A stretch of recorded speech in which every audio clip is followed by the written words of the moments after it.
Every door in Frostfield had already slammed shut on him by the time the stranger stumbled onto Ivy Calloway's porch, and she was fairly sure her own would be the last chance he had before the cold finished what the storm had started. She heard him before she saw him, a fist striking wood weak and slow, more a plea than a knock. When she pulled the door open against the wind, a man folded forward into her arms like a felled tree, and she staggered back under the weight of him, snow sifting into the room in a white gust before she kicked the door shut with her heel. "Mister," she said, dragging him toward the hearth, "you have picked the poorest house in this township to go dying in." He didn't answer. His lips had gone the color of a day-old bruise, and his hands, when she pried his gloves off, were white to the second knuckle. Ivy had seen frostbite before. She'd nursed her own husband's fingers after a February he never fully recovered from, and she knew this man had perhaps an hour, maybe less, before the cold claimed something that wouldn't grow back. She built up the fire with wood she'd meant to stretch through till Thursday, wrapped him in the quilt off her own bed, the only decent one she owned, and set the last of her coffee to boil, though she had precisely enough beans left for 2 more mornings and no money to buy more. 2 years a widow, 1 bad harvest behind her and a worse winter ahead, and here she was pouring her sustenance into a man she'd never laid eyes on. "Fool woman," she muttered to herself, chafing his hands between hers. Fool woman. But she kept working. That was the thing about Ivy Calloway that the town of Frostfield had never quite forgiven her for. She did not know how to do a kindness by halves. By the time the color started creeping back into his face, full dark had come down outside, and the wind had picked up to a low continuous howl that rattled the shutters. He opened his eyes, grey, clear, startled, and found her kneeling in front of him with his frozen boots in her lap, working the stiff leather off his feet. "You needn't," he rasped. "I mostly do things I needn't," she said, not looking up. "It's become something of a specialty."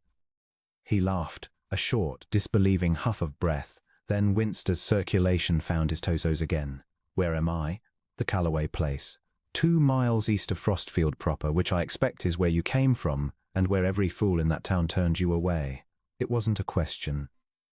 She'd heard enough, working the church socials and the mercantile counter, to know how Frostfield treated strangers who arrived ragged and empty-handed in a blizzard. Suspicion first, charity never. They did, he admitted. Every door. "I told them I could pay when the roads cleared, that I only needed." He stopped, some old habit of caution closing over his face like a shutter. "They didn't believe me. Can't say I blame them dressed like that." She glanced at his coat, good wool, once, now torn at the shoulder and crusted with ice. No waistcoat beneath it. No coin purse she could find when she'd gone through his pockets for identification and found nothing but a broken pocket watch and a single crumpled telegram she hadn't the manners to read. "You look like a man the world has recently finished robbing." Something crossed his face, amusement, or its ghost. Something very like that, yes. Well. She rose, joints cracking, and reached for the tin cup of coffee warming at the hearth's edge. "You'll stay the night." "I haven't got much, but what I have you're welcome to half of. I can't pay you. I didn't ask you to." She pressed the cup into his still clumsy hands. "Drink that before it's cold. And don't tell me your name yet if you'd rather not." Man half froze to death doesn't owe explanations to a stranger's kitchen. He looked at her over the rim of the cup for a long moment, and something in his grey eyes seemed to catch and hold, the way a man looks at a thing he did not expect to find and is not yet sure he's allowed to want. "Easton," he said finally. "Easton will do for now." "Ivy," she said. "Ivy will do for always, since I've nowhere else to be." She sat with him a long while after that, feeding the fire past what good sense allowed, and did not tell him that she had not had another soul under her roof past supper since Thomas died. 2 winters now. 2 winters of hauling her own water, mending her own roof, lying awake listening to a house too quiet to be anything but empty. Thomas had gone of a fever that took him in 11 days, quick as a thief, and left her with 160 acres, a debt she hadn't known about until the bank came calling, and a grief she had learned to fold small enough to carry in her apron pocket and take out only after dark. She did not say any of it to the stranger warming himself at her hearth, but she noticed with some private alarm how easy it was to imagine saying it to a man she had known for exactly 1 evening. He stayed 3 days before the roads opened enough for travel, and by the end of the first, Ivy had decided two things about him: that he was not accustomed to hard labor, whatever calluses he'd once had gone soft and pink beneath a farmer's rough grip, and that he was determined to earn his keep regardless. He chopped wood badly and then better. He mended a hinge on the barn door with more enthusiasm than skill. He asked more questions than any drifter she'd ever sheltered, about her husband, about the land, about the railroad survey stakes she'd found driven into her north pasture back in October, orange-ribboned and ominous, and about the letter that had come with them, offering her $11 an acre for a strip of her best bottomland. Take it, or the company would see her condemned for the public good, and take it anyway. $11, Easton repeated, sitting at her table with a mended shirt of her late husband's rolled at the sleeves, for land that borders the river. $11 and a threat, Ivy said, scrubbing a pot harder than it required. Mr. Bidwell, he's the company man. Comes round twice a month, now, like a crow checking a carcass. Tells me the Continental Midland Railway means to run its spur line straight through my North 40, whether I sign or not, and that I'd be wise to take the money while it's offered, on account of the county judge being a personal friend of the railroad's owner. Is that so? Easton's voice had gone very flat, very careful, and she didn't notice it, too busy scrubbing. That's so. And Hollis Pruett next door tells me the same, though it's plainer with him what he's after. He's wanted my river frontage since before Thomas died, and he'd sooner the railroad break me first so he can buy the rest for nothing after. She set the pot down harder than she meant to. I don't suppose it matters to either of them that it's the only decent water on this side of the section, or that without it I've got 160 acres of good-for-nothing scrub. It matters, Easton said quietly. It should matter. Ought to and does are different animals out here, Mr. Easton. She wiped her hands on her apron, a gesture that closed the subject the way other women might close a door. Taxes come due the first week of March regardless of what the railroad does or doesn't do to my river. I've got until then to find $40 I don't have, or the county takes the whole place for the debt, Bidwell and Pruett both circling like it's already decided. He was quiet after that, watching her with an expression she couldn't name. Not pity. She'd have thrown pity out with the dishwater, something closer to reckoning, a man doing sums behind his eyes. The roads cleared on the fourth morning, but Easton didn't leave. He offered to walk with her into Frostfield when she went for supplies that Saturday, claiming he wanted the exercise after days cooped up by the storm, though she suspected it had more to do with not wanting her to make the 4-mile round trip alone with a sack of flour on her back. At the Mercantile, Mrs. Abernathy weighed out her order with the particular slowness of a woman who wanted a good long look at the stranger standing by the door, and outside on the boardwalk they nearly walked straight into Hollis Pruett, who tipped his hat to Ivy with a smile that never once warmed. Widow Calloway, and company, I see. Pruett's eyes travelled over Easton's mended coat, cataloguing and dismissing him in a glance. Careful who you let winter with you, Ivy. A woman alone can't be too particular, I suppose, but there's particular and there's reckless. There's also minding one's own fence line, Hollis, which I notice you've never once managed. Ivy hefted her flour sack higher against her hip. Was there something you wanted, or did you simply come to admire your own reflection in the mercantile glass? Pruett's smile thinned. Only wanted to remind you the river's not going to save itself, come the thaw. Man makes an honest offer, ought to get an honest answer, not silence and a stranger on the porch. He touched his hat again and moved off down the boardwalk, and Ivy felt Easton go very still and quiet beside her, watching Pruett's back with an expression she couldn't read. Pay him no mind, she said. He's wanted my river since before Thomas was in the ground. It's the wanting more than the land, if you ask me. Hollis Pruett can't abide a thing existing that isn't his. I've known men like that, Easton said, low. They rarely stop asking. They only change how they ask. He said nothing more on the walk home, but she noticed he carried her flour the whole 4 miles without once being asked, and noticed too that some new grimness had settled into his shoulders that hadn't been there that morning. The roads cleared on the 4th morning, but Easton didn't leave. He said he had business that could wait a week yet, business in Cheyenne that a few more days wouldn't ruin, and Ivy, against every practical instinct she owned, found she didn't argue very hard against him staying. He was good company in a way she hadn't had good company in 2 years, quick with a dry remark, patient with her sharper ones, unoffended when she told him plainly that a man who didn't know a throw from a draw knife had no business calling himself useful around a homestead. He learned fast for a soft-handed man. By the second week he'd split enough wood to see her through February and mended the roof over the kitchen where it had leaked black stains down the wall since October. "You've a talent for turning up exactly where you're needed," she told him one evening, watching him drive a nail with more confidence than he'd shown on his first afternoon. "I've been told I have a talent for turning up exactly where I'm not wanted," he said. "This is a pleasant change." Give it time, but she was smiling when she said it, and he caught the smile, and something passed between them that had nothing to do with roofs or nails. Pruitt came to the homestead itself the following week, riding up the lane at dusk with two of his hired hands trailing behind him like a poorly rehearsed threat. Ivy met him in the yard with her arms crossed and her chin up, and Easton came out of the barn a moment later, a splitting maul still loose in one hand, and simply stood there, not speaking, not moving, until Pruitt's horse shifted uneasily under the weight of his silence. "I'll make my offer plain, since you seem slow to grasp it," Pruitt said.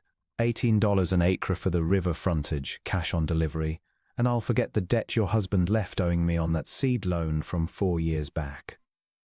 Refuse, and I call the note due in full, same as the county will do with your taxes come March. Between the bank and me and the railroad, Ivy, you're going to lose that river to somebody. Might as well be a neighbor who'll let you keep the rest of the section in peace."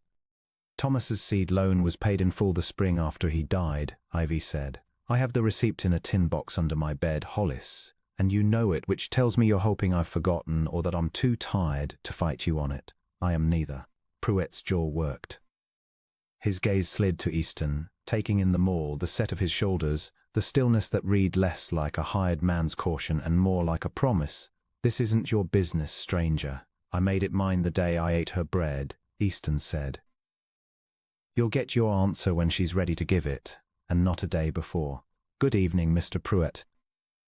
Pruitt wheeled his horse and rode off without another word, but Ivy caught the look he threw back over his shoulder, not defeat, only recalculation, the look of a man rearranging his plans rather than abandoning them. She shivered, and it wasn't entirely the cold. The town noticed, of course.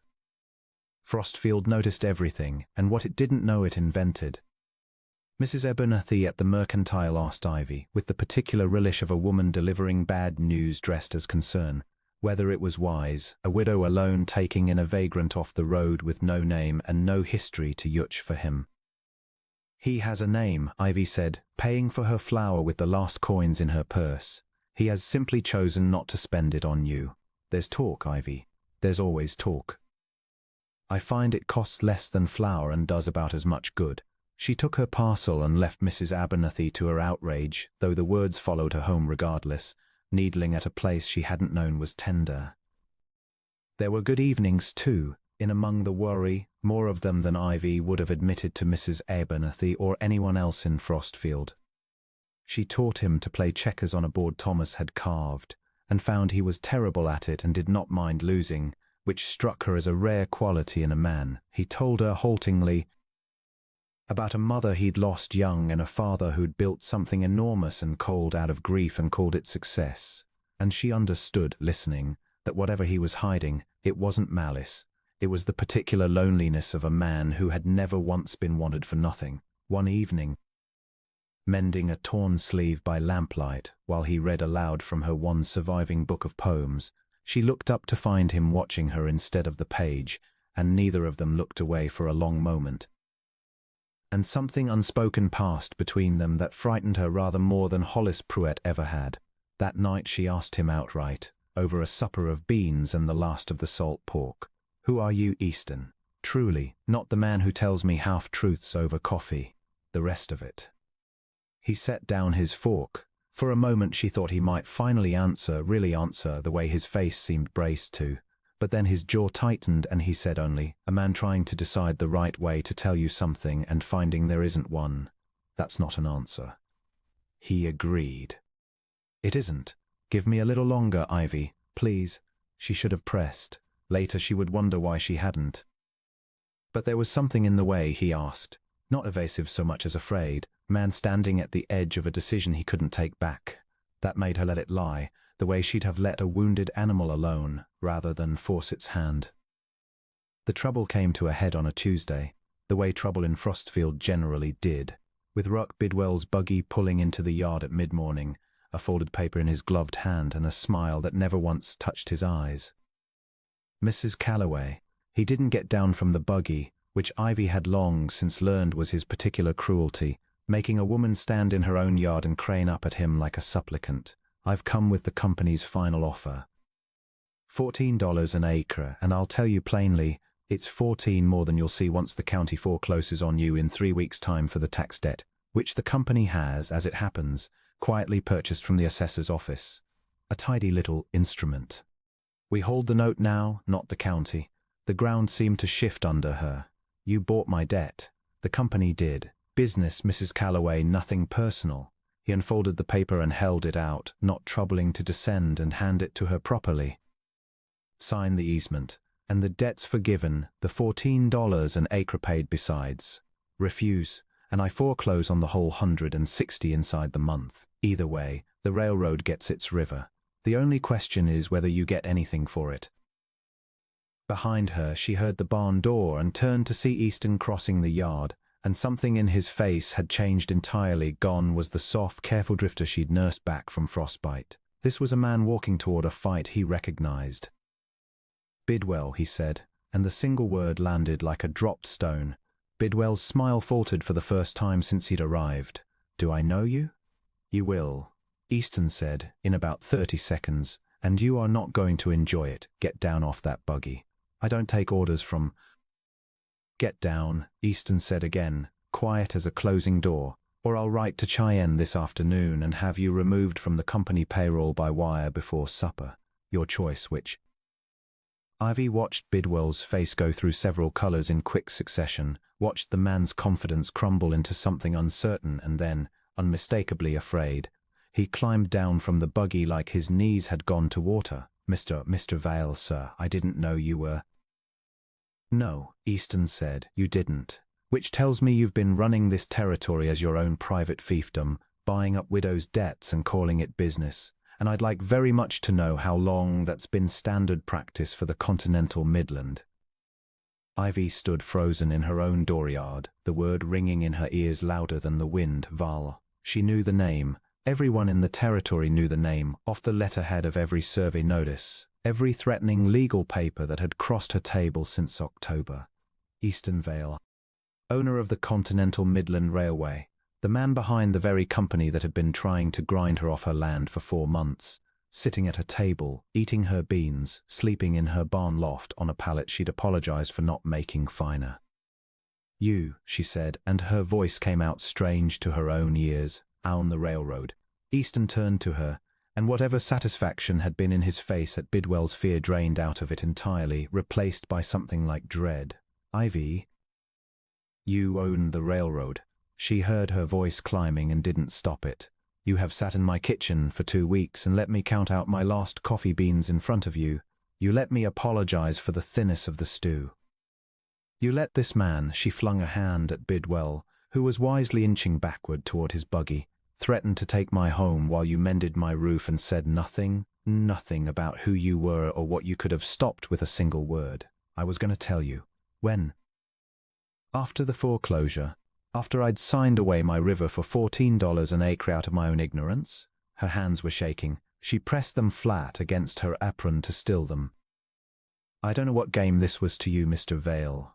Whether it amused you to see how a poor woman manages, whether it was some manner of holiday from being important. But I'll thank you to take your amusement and your railroad and get off my land. It was never a game. His voice cracked on the word, and for a moment the careful, controlled man who'd faced down Bidwell looked almost young, almost lost. I was on that train when it derailed north of here, Ivy. Lost my coat, my papers, my money in the wreck. Walking through snow I had no business walking through, and every door in Frostfield shut on a man in torn clothes with no name to vouch for him, because Easton Vale is a name people expect to arrive in a private car with an escort, not stumbling half-frozen onto a widow's porch. You didn't ask for my name. You asked if I could stand another hour, and then you gave me your last blanket. I have never in my life. He stopped, breathing hard. I didn't tell you because the moment I did, I was afraid you'd see the railroad instead of me. And I find I would rather be a stranger you chose freely than a rich man you tolerated. Bidwell, forgotten, had reached his buggy and was climbing up with the particular haste of a man who understood the ground beneath him had shifted beyond repair. Mr. Vale, if I might. You're dismissed, Easton said, without turning. I'll have the Cheyenne office send confirmation by wire tonight. Take the road out, Bidwell, and don't let me see your face on this section again. Sir, the debt purchase. It's a legitimate business instrument. I only did as the district office instructed. The district office instructed you to buy a widow's tax note and dangle her home over her head to force a signature, Easton said, and his voice had dropped to something colder than the wind. I don't much care whose instruction it was.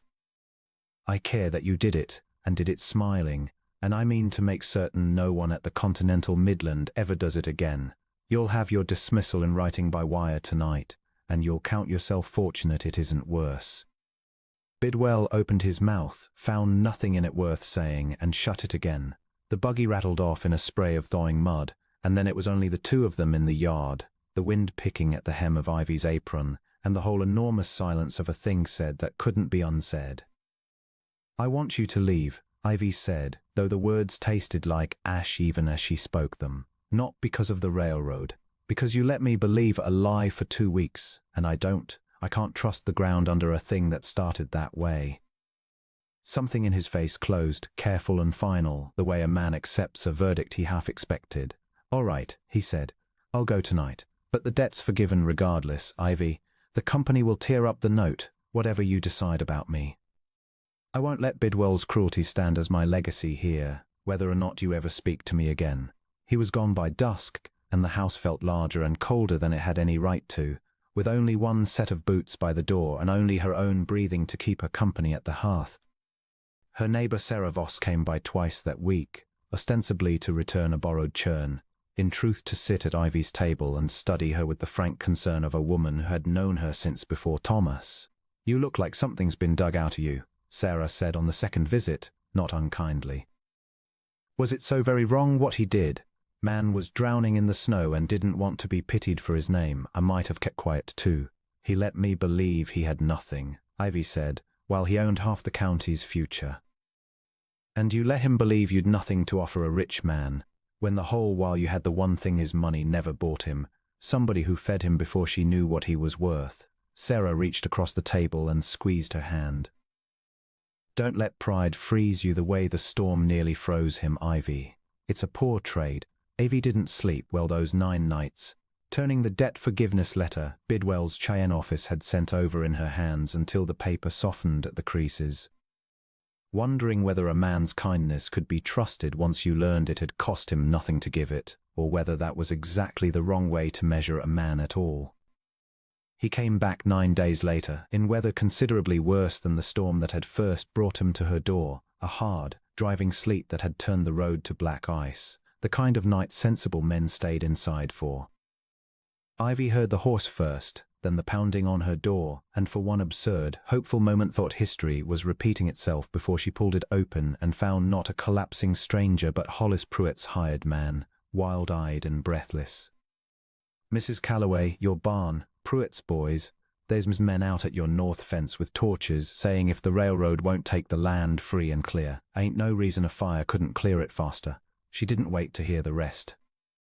She was out the door in her night clothes and her husband's old coat, running through sleet toward the orange glow already licking up the side of her hayloft, and it was there, in the worst moment of the worst night of a hard 2 years, that she saw a rider come tearing up the lane at a gallop she'd never have thought that careful, city-soft man capable of. Easton was off his horse before it had fully stopped, already shouting orders to the 2 hands he'd apparently brought him from town. Men she didn't recognize, company men by the look of their coats. Buckets. The well now. Ivy, get back, the roof's going.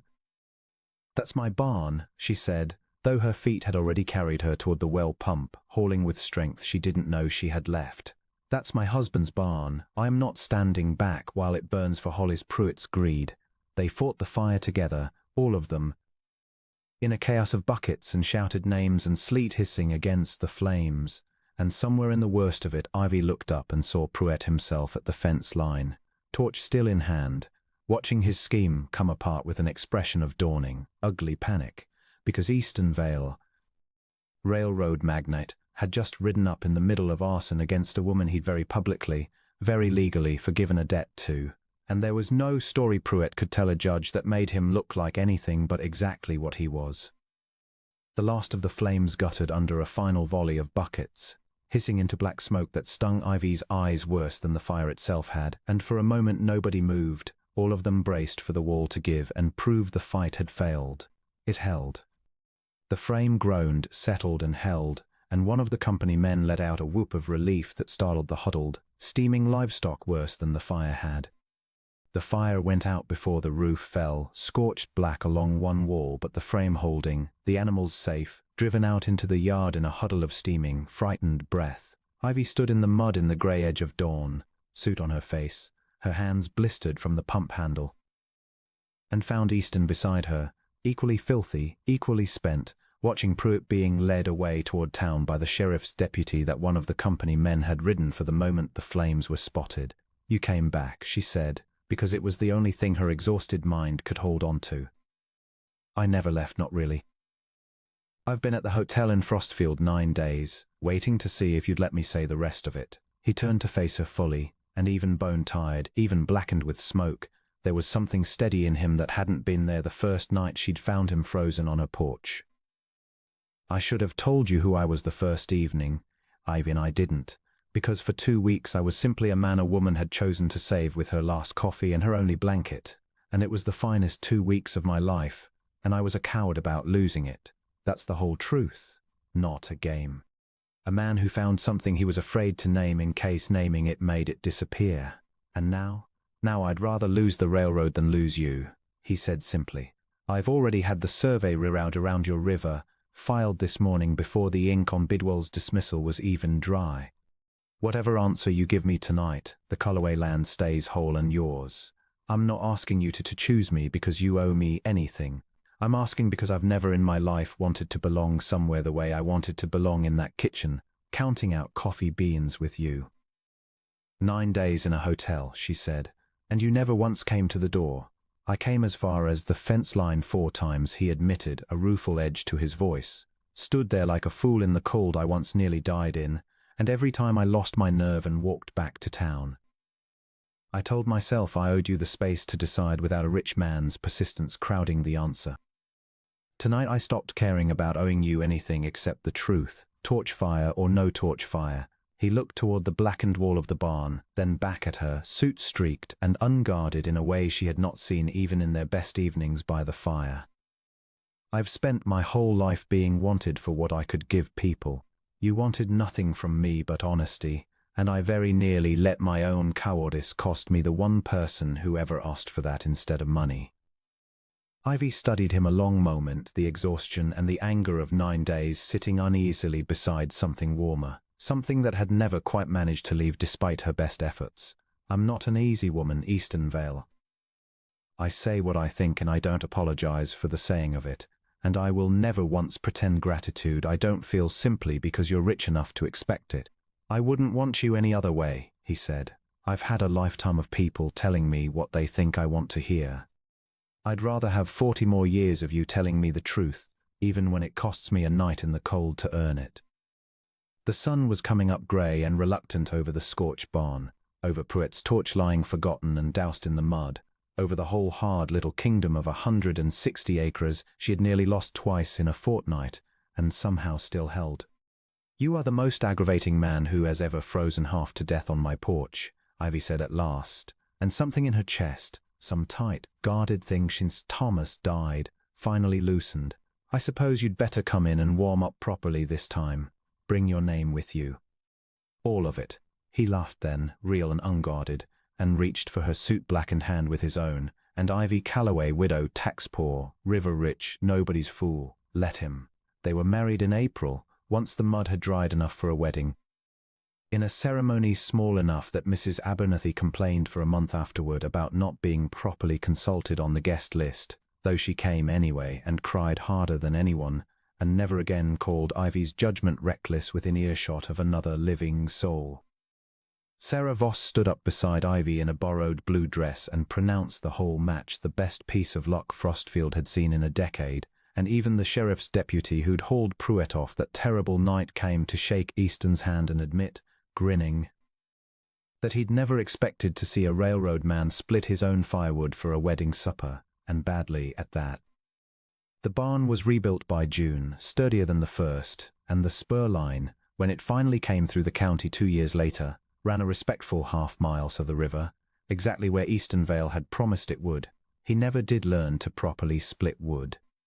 But every winter evening for the rest of their lives, when the fire needed building and the coffee needed boiling, he was there beside her at the hearth where she had first thought him back to life, and Ivy thought, watching him fumble with the kindling and fail to care that he failed, that some doors were worth opening even when every other door in the world had already slammed shut, because sometimes the coldest, most unlikely stranger was only ever a home waiting to be recognized.